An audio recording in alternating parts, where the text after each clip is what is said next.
Hello, everyone, and welcome to This Week in Hearing. A few podcasts ago on the topic of AI speech and noise separation, I said that I don't need to tell anyone that solving the cocktail party problem is one of the biggest challenges for hearing device makers. The one after that, I said, I no longer remember how many times I've opened the podcast by pointing out that speech and noise is the last frontier in hearing device performance. The podcast after that, I just gave up and we got right into the details. The interesting thing is, despite all the activity, there's still room for different approaches.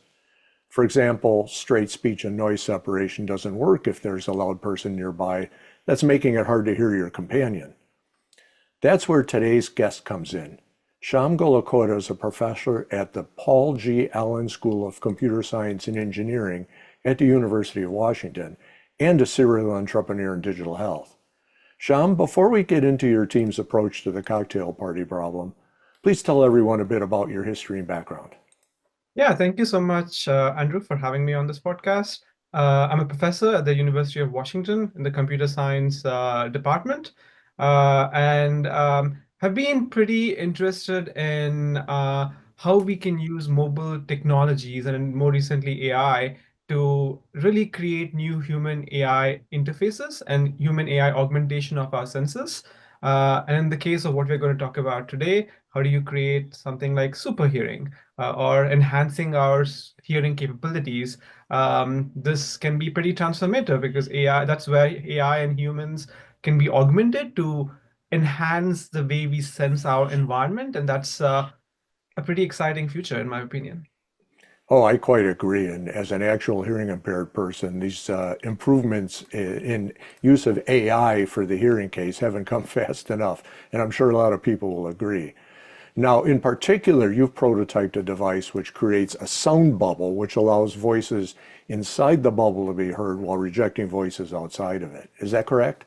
That is correct. So I think the whole idea behind this came when we went to restaurants to have a group meeting. These days, restaurants are super noisy. They're also packed. So you know that like it's really hard to focus on the. I'm always asking the person at my table, what did you just say again? I can't really hear you properly. And as I'm getting older, it becomes harder to hear as well.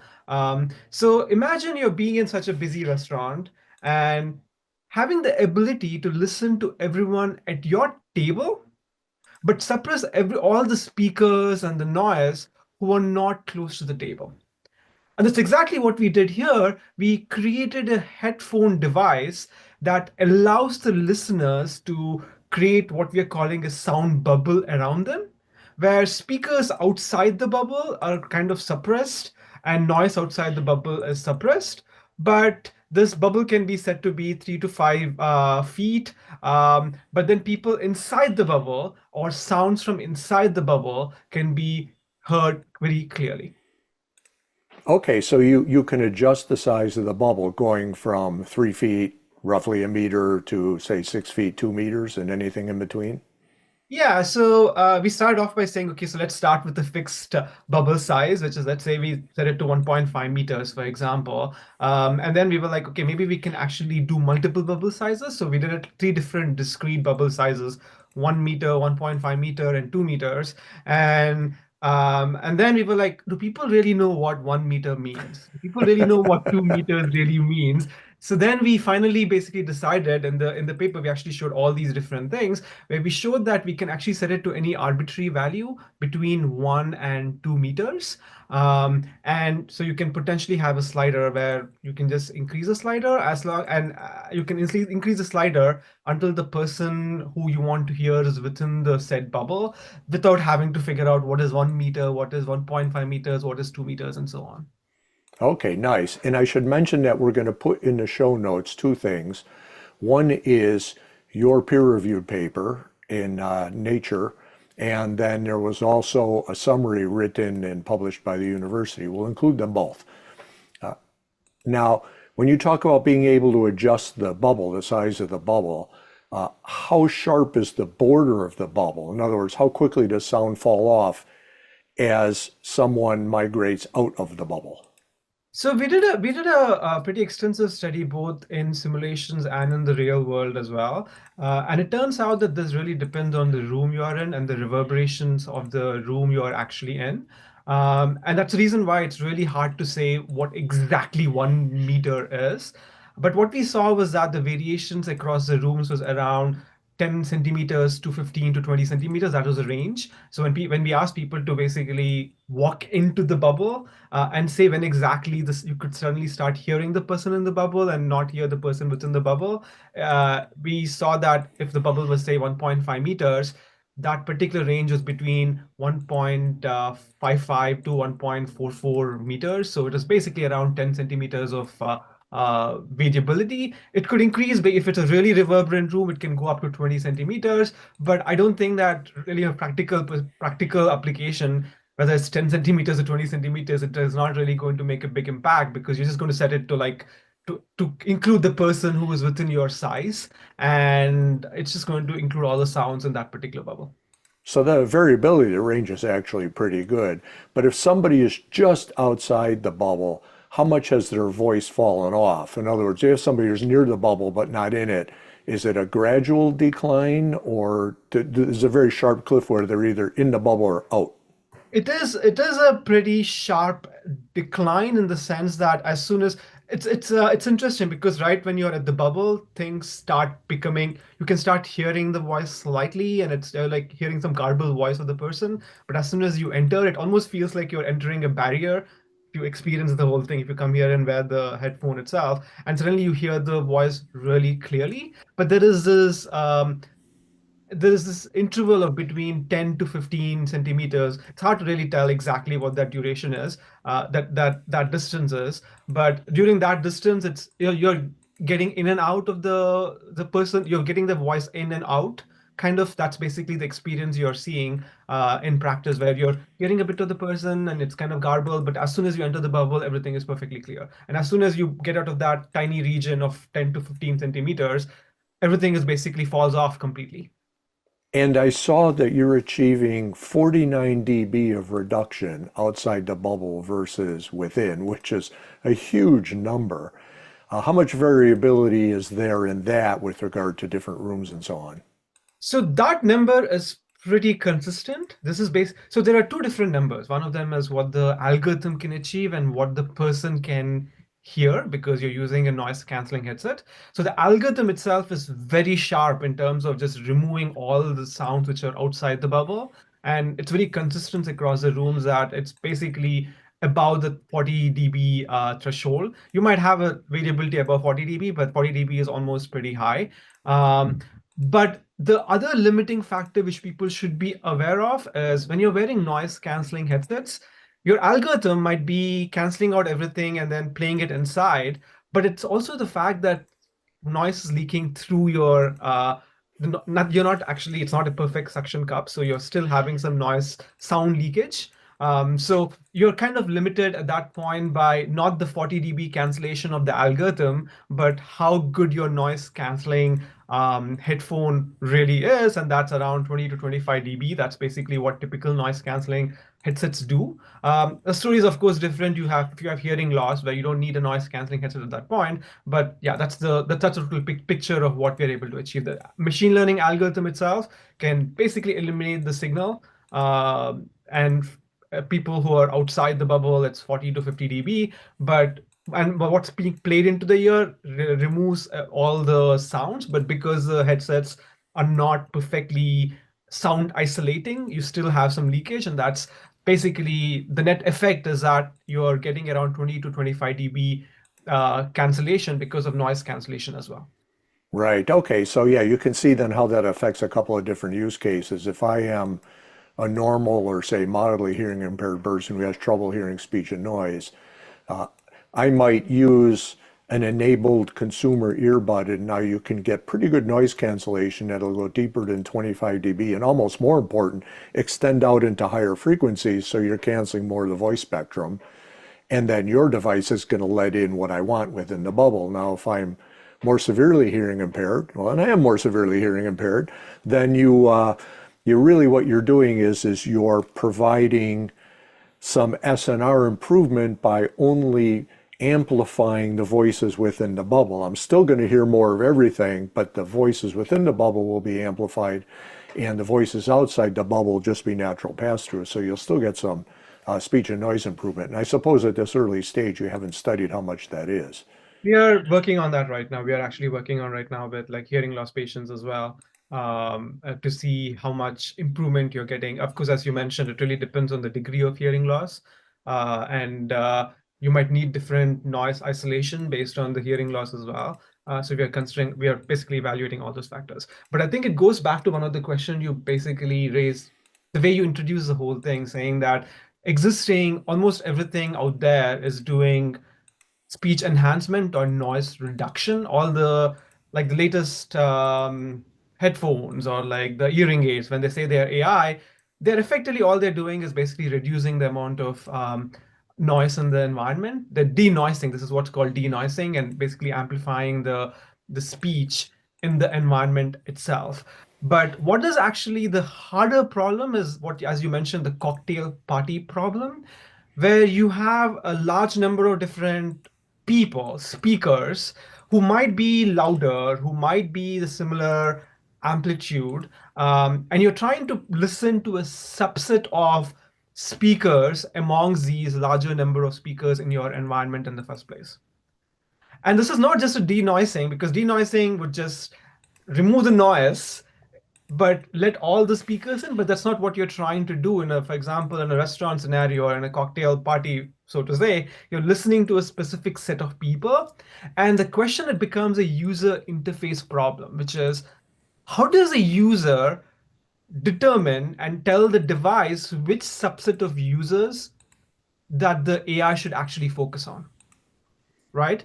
And a bubble is a very natural way to basically figure out which subset of speakers to focus on, because typically when we have conversations, we are focused on people who are closer to us. Like at a restaurant, we are on a table, or at a bar, we're talking to people who are next to us. So a bubble is a very natural user interface, in my opinion, to pick the subset of users or subset of speakers in the room, who you want to actually listen to. And that's the reason why this bubble is very exciting in terms of being a very simplistic user interface, but also going after and addressing this cocktail party problem, which goes beyond just denoising, which is what the products today on the market are basically trying to solve.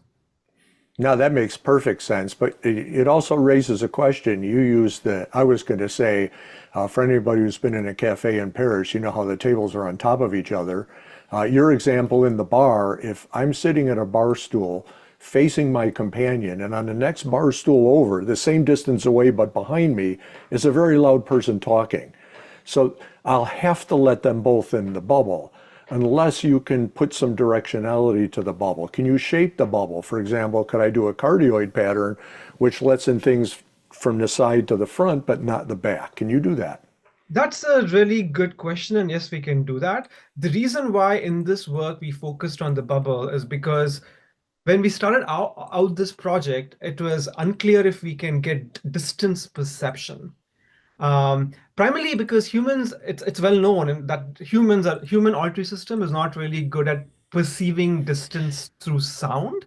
And so it is unclear if you can, primarily because the separation and everything else, you can get the directionality really well. You can actually, the directionality, ability to figure out which direction the sound is coming from, people can do that really well. But if you basically have them to close the eyes and figure out what distance the person is speaking at, it's going to be really challenging, in particular for unknown environments and unknown speakers, primarily because people who are farther can be speaking louder than people who are actually closer. So you can't just use amplitude information itself. So it was unclear when we started if we can actually get this distance perception in real time on an AI, using an AI algorithm.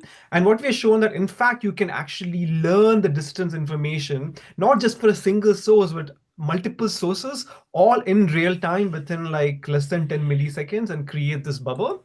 But once we have this distance, the bubble is basically another way of saying that we now have distance perception. You can now combine that with directionality. You can just say, I have distance. I basically also want to like only focus on the in the forward direction. So I can basically create like shapes of all kinds, which are not only just based on directional angle, but also based on the distance. So it doesn't really just pick up. Just going back to your example, it's not just also picking up someone who is behind the person who I'm actually talking to. It's particularly be limited to the person who I'm actually talking to, and not in the backward direction, for example. So what we are showing here is that we can get distance perception, but now if you combine that with directionality, you have a much finer grained control of creating zones of silence or zones of conversations, which you can potentially program. Right. Okay. So that's really encouraging that you have created the algorithm that can actually separate or change the shape of the bubble, and you can almost then reject voices at will through that, which is really interesting. Now, multiple questions come to mind. The first one is, what if you have two people speaking within the bubble or three people speaking within the bubble? Yes, we had to basically, one of the good things about a bubble is basically just that, like, you conversations are not limited to a single person. And second, people are not always looking at, I'm sitting at a bar next to someone, I'm not looking at their face all the time. So directionality by itself will not really work. So you want to be able to be automatically in a situation where you know all the sound sources, not just one, but all the sound sources across like a wider angle around you, and let make sure that all of them are basically being heard. And that's basically what we demonstrated in this work, which is that you can have three up to three people inside the bubble, and more than two to three people outside the bubble talking with equal amplitude, equal loudness. Sometimes you can actually have the people outside talking even louder, and we are still able to identify who is within the bubble, and like play both the speakers, even though they have overlaps. Let's say when I'm speaking, you might be saying, I agree. That can have an overlap. So it's actually keeping both my speech as well as the overlap speech, as long as both of the people are within the bubble itself. Okay, all right. And the other question I had, which along similar lines, is you talked about human hearing and how humans perceive the direction of a sound. And of course, that's closely tied up with the shape of the head and the interaction of the sound against the person's head as it enters the ear canal, what people call the head-related transfer function, or HRTF. Are you relying then on the HRTF to get this done in your algorithm? And if you are, do you need any kind of calibration to determine the particular HRTF for any given person's head size, or can you work with a single generic model and that works for all people? So we are explicitly not modeling HRTF in our algorithm, but when we have analyzed what the algorithm is potentially leveraging, it is leveraging multiple different features in the signal itself, and that includes the way the head is actually reflecting signals. Um, One of the intuition is basically that given that the separation between the microphones is pretty small, you want to still be able to localize each and every sound source. And the way to think about it is that your head, effectively, the reflections on your head, is effectively creating a virtual array which is larger than the separation between your ears itself. But at the same time, you don't want to be in a situation where we go and fine tune the algorithm for each and every person's head, because that's just going to be too much of an overhead. And in fact, in our algorithms, it was trained on the training data was collected on like 3 to 4 people, and then the testing was done on tens and tens of people who have never been seen the training data, no calibration of any kind. So the algorithm automatically figures out how to use the head related transfer function. And the way we ensure that the algorithm does it is that when we create a lot of synthetic data, we create a robotic head, which basically you can change the distance between the ears pretty significantly. And because we're giving all that data, the algorithm is learning to figure that out automatically based on the sound itself, without having us to calibrate for each and every person who's wearing the headset. Which is a terrific feature of the algorithm, that you can essentially deduce the HRTF, or at least react to the individual HRTF and properly discriminate the distance of different speakers on the fly.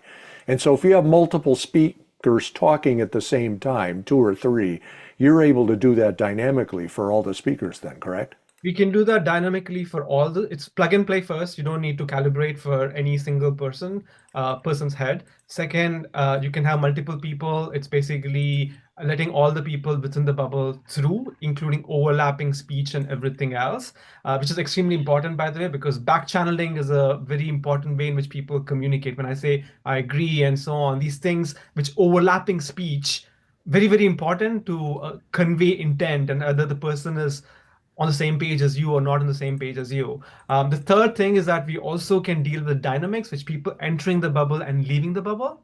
So people can be outside the bubble, they can walk into the bubble and suddenly you can actually hear them. I mean, there is like a delay of like maybe half a second to a second for it to basically start picking up. And people can leave the bubble and then you suddenly will not hear them. So it's dealing with all these situations as well. So if somebody enters the bubble while speaking, your acquisition time is only half a second or so. That's pretty impressive. Yep. And there's nothing fundamental that it actually has to be half a second. It's that we didn't train the algorithms on mobility. So we just took the algorithms which were trained on static users and applied it to the mobility use case. And because of the specific ML components we use, like LSTM, which have a huge amount of memory, and because they have never seen any dynamic users in the training data, the current algorithm has that kind of a delay, but you can always train the algorithm itself with mobility data to further reduce that particular response time. Yeah, it's a fairly edge case anyway, that somebody's going to be actively talking to you as they enter the bubble. Yeah, But still, exactly. even that half a second or so, really is usable, is quite usable. Exactly. Now, in a way, you've kind of cheated because you did it with a headset. You've got six microphones in an array, and you can get a lot done with six microphones in an array. Now, and they're connected with wires, so you don't have any issue of latency or phase differences between the microphones. But now, and that would work in an office environment. People wear headsets when they're on internet calls or even working when they want some quiet while they're working in a row of cubicles, for example. But you're not going to get people to wear a headphone in a restaurant. They're going to want to wear true wireless earbuds. So when you're then limited to the microphones and the two earbuds, and you have to communicate wirelessly between them, will it still be possible to use this algorithm? Not this specific algorithm. So we submitted this paper almost a year ago. It's been going through reviews, and since then, we have actually been building wireless form factor devices which are low power, and where you have microphones on just one side and microphones on the other side. You're communicating in real time, and there is also there are multiple issues. I think you kind of laid it out there. The first issue is that it has to be completely wireless. If you have a wired setup, all you have instantaneous access to all the microphone data which you can process. But if your microphone's on the right ear and the microphone's on the left ear, you really need to exchange information to get distance. But then there is an actual Bluetooth wireless latency which can be larger than the response time, which you need to play back much quicker than the time it goes to send the data via Bluetooth from here to here. So that's not going to be practical at all. So we had to come up with a different algorithm, which we're going to publish in a few. It's not just going to be a single AI device. It's going to be a couple of AI agents cooperating with each other with delayed information and can do, yeah, there's a lot of exciting things which are going to come out soon. So you're going to basically see a wireless form factor device, which is going to be power efficient as well. And it's going to be in the form factor of a hearing aid.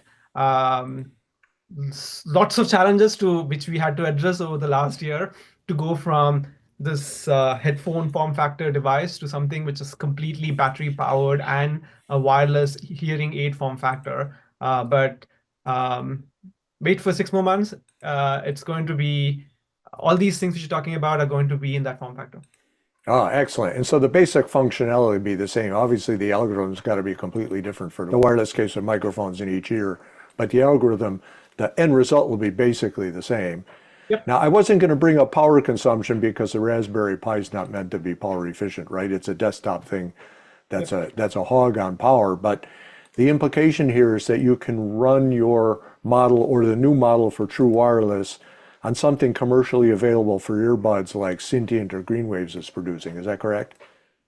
I think that the implication of the work we put out there already in public is that you don't really need huge GPUs. Raspberry Pi has very limited computation. The model size we have is less than half a million parameters, which is pretty small compared to like the kind of thinking about ChatGPT kind of models. They're like a billion, at least a Yeah, billion parameters.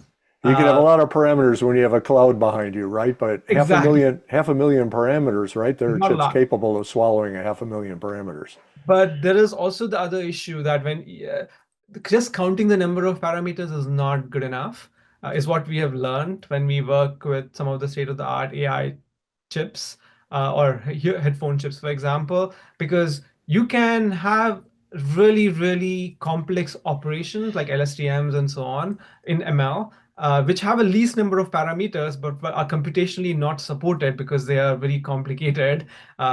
So you have to also redesign the whole neural network itself so that it can run on these custom because these custom low power accelerators, AI accelerators people are designing for headphones and stuff have been designed few years ago.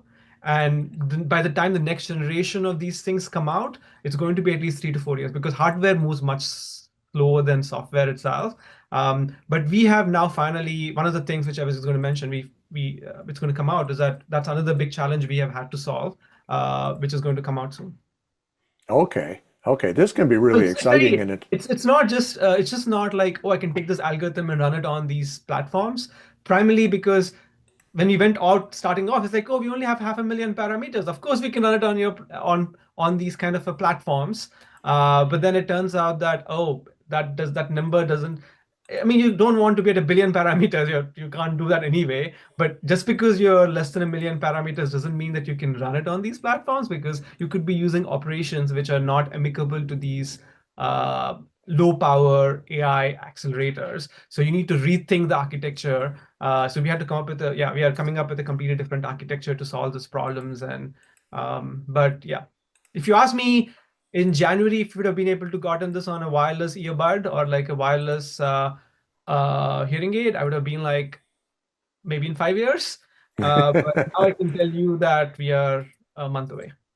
Okay, no, that's really that's exciting stuff. And yes, it's clearly symbiotic. As a general guideline, your models are small enough to pull this off, but yeah, you have to design completely for the chip.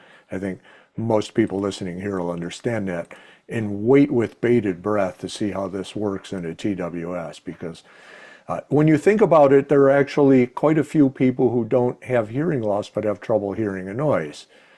There's a couple of studies. Dr. Beck and Dr. Edwards have both said that in the United States alone, there's about 25 million people who complain of hearing difficulty but don't have audiometric hearing loss. So even in a TWS implementation that gives 10 or 15 dB of SNR improvement, this is huge for that person. Absolutely huge. So it'll be exciting to see how your implementation in a TWS actually turns out. Now you're actually providing the source code and the training data sets in the public domain, but then in the Washington University article, it mentioned that you're going to start up a company to take this to market. So what does the future actually look like, given that you're going to have open source algorithms and open source training data, and at the same time you're going to start a company to take this to market. So what does the future actually look like given those two things? So we have made the code open source so that other researchers, it's only for non-commercial, it only has a non-commercial license so that we can still make sure that researchers actually can build on it, the algorithms itself. One of the challenges with this hearable space is that it really requires experience in both hardware and software. And when I say just say hardware, it just doesn't mean that I'm going to create a PCB, but you need to understand AI algorithms, accelerators, and stuff. It's not that easy. It's not that easy for everyone to basically just be like, oh, I have the code, I can basically replicate it. That's basically the reason why if you were in if I was in a space where anyone could just replicate it, I would have been like just put it out there open source and not really think about commercializing it because if anyone can do it, then you don't need to spend time trying to commercialize something which like anyone can do. So yeah, the code is basically put out there for non-commercial on a non-commercial license.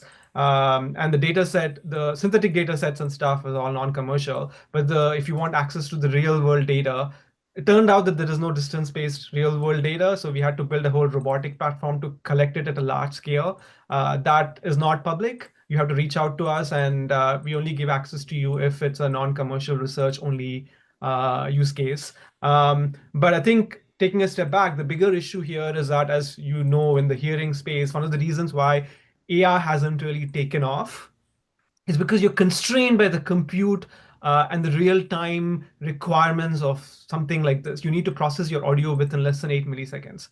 In contrast to ChatGPT, where you can just give it a query, hey, who's the president of blah, and it'll take a few seconds to respond. It's fine. But here you need to keep processing continuously and playing it back within less than 10 milliseconds, maybe 4 milliseconds, and if you really want it to be hearing aid compatible. And that makes it really challenging for people to get into it. And the second bigger issue is also that the hardware constraints, you need to understand what hardwares can actually do. And once you go from phones, what phones can do, to what Orange Pis can do, to what Raspberry Pi can do, and finally to what AI accelerators at this tiny scale can do. It's a lot of learning curve. And as a result, like I think there is a big need for people who have expertise across all these things, like creating these kind of cocktail party problem solving things, as well as understanding the hardware constraints, building the actual complete hardware prototyping, understanding the user requirements, having expertise in creating the actual algorithms, hardware, the whole stack. The number of people who have that thing is pretty limited. So if you want change to happen quickly in the space, one of the only easiest ways to do that is do it yourself, right? No, that makes perfect sense. So what it comes right down to it is that the code you used in the headphone and the commercially available data sets, training data sets, aren't going to get you very far in their own. And buried in there was something which sounds pretty significant, and that is there were no commercially available distance-related training sets, so you actually had to create your own. And Exactly. so that's some of your key IP you're not going to let out except under controlled circumstances.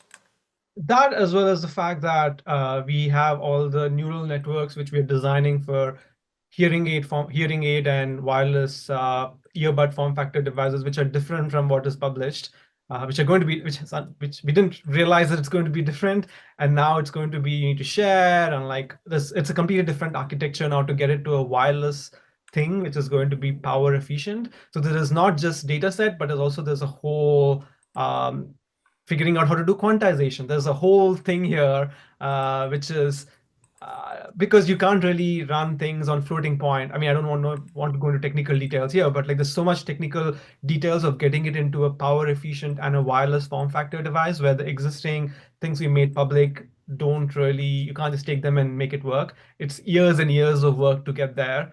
So if you want to accelerate that by 5 years, for example, we can make that happen. So I think that's basically what uh, we see as an opportunity for accelerating the adoption of this technology we are developing into every AirPod, every hearing aid out there, so that people can use it. Because I want to use it. All my friends, they're like, I want to use this as well. So I'm like, I want to be part of a company or like be something which actually I'm creating and be like, oh, I created the bubble. You know what I'm saying? You're using the bubble and I created that. Yeah, yeah, no, I understand that the total stack is really much more complicated than what you're sharing on open source, and you've really accomplished a lot. Very exciting stuff. You want to add any last thoughts before we wrap it up? I do think that taking a step back, people think of hearables and hearing aid as just um, improving hearing, for example, or enhancing hearing for people who have hearing loss or difficulty in hearing. But I also think that hearables are a very natural interface between AI and humans. Um, primarily because culturally it's so acceptable for us to walk around wearing headsets and AirPods and like hearing aids and everything. You can just walk around on the street with AirPods, you're not going to get dirty looks. But if you take a camera with the glasses and then walk around on the street, people are going to give you that in or walk to a bar. People are going to be like, are you recording me right now? Like it's not the same social acceptance people have with cameras in your head on your head or like a glass form factor device which has cameras. So I do think that hearables beyond hearing, hearables are the natural interface between humans and AI. And thinking about what that interface creates and how that can augment humans' senses, hearing, capabilities of intelligence, and like creativity and memory, and all there's lots of things you can augment using this particular interface, which I think is an exciting space to be in for hearables in general. Because this is a very natural and acceptable interface which people already wear. You don't need to create new habits for people. People who already have the habit of wearing headphones and like AirPods. Now the question is, how do you create exponential capabilities based on this habit, which already people have? You don't need to train them to get glasses and train them to wear like Apple Vision Pro, for example.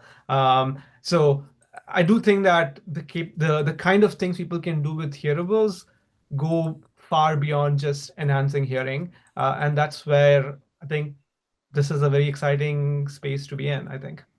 Yeah, well, when this podcast is published, there's going to be a person named Dave Kemp waving his arms back and forth like this because he and I have had this conversation about the value of hearables, especially using a voice interface as the interface for years now. And it's perfectly true that using a visual interface for conversational AI is much more difficult than using a voice interface. Once the large language models get better and voice interface becomes more natural, more accurate, more responsive, and also more context aware, it's going to be the interface. And so all of the different features that are coming together, health-related features, AI and language model related features and hearing related features are all converging, and that's the exciting future. So congratulations on being a part of it and bringing value to that through what you've developed here. So now really appreciate it, and thanks a lot for joining me on the podcast, and thanks everyone for listening or watching to this episode of This Week in Hearing. Thanks a lot. Thanks a lot, Andrew.